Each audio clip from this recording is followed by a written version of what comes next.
There's a very famous Arabic proverb which says, not being able to know something is no proof that it doesn't exist. Gradually in the West, for the intellectual elite, the sense of the sacred was lost. A tribal person in Africa or in the Amazon has a natural sense of the sacred, whereas a graduate student at Oxford probably doesn't. That is, reason is the ultimate decider and judge of the truth. But what I'm saying is that those are not going to really give you the reason that is logically satisfying.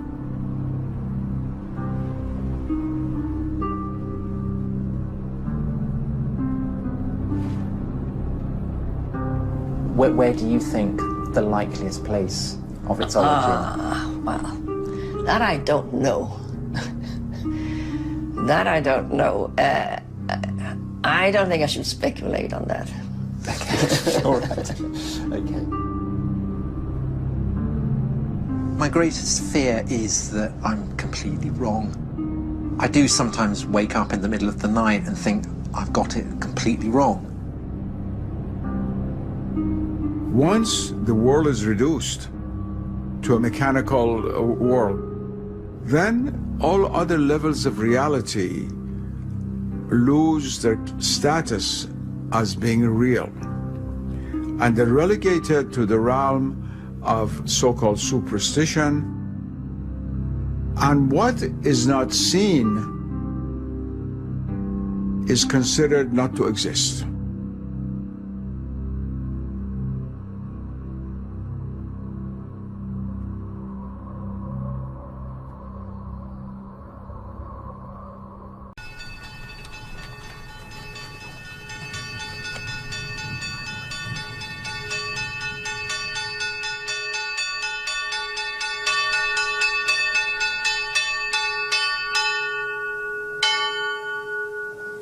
Professor, do you think that what I am doing is complicit with the brute fact of Western imperialism, Western hegemony? No, not necessarily.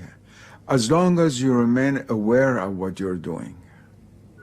If you come as a Western scholar or historian, and in all honesty, present what your worldview is, and let's say when I look at the Islamic world, from this paradigm, this is what I see, and bring out why this is different from how Muslims see themselves.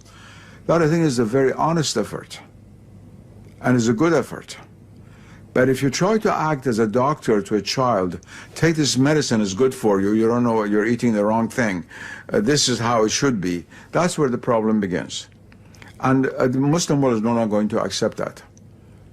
The days when the British would bring scholars from England to teach Indians how to be Hindus and Muslims is finished. It's finished.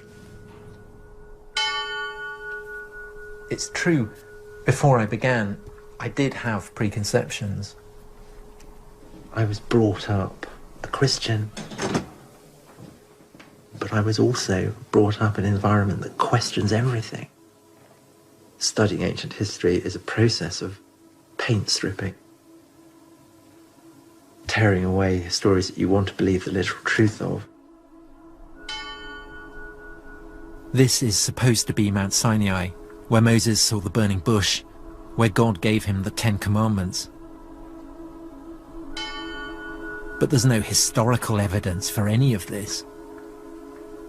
Christian monastery, Roman fortifications, the old partnership, God and empire.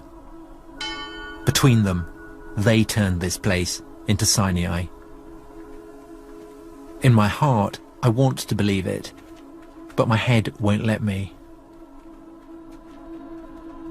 We believed that there was a living tradition kept by the people here, that this is where God had revealed himself in an extraordinary way.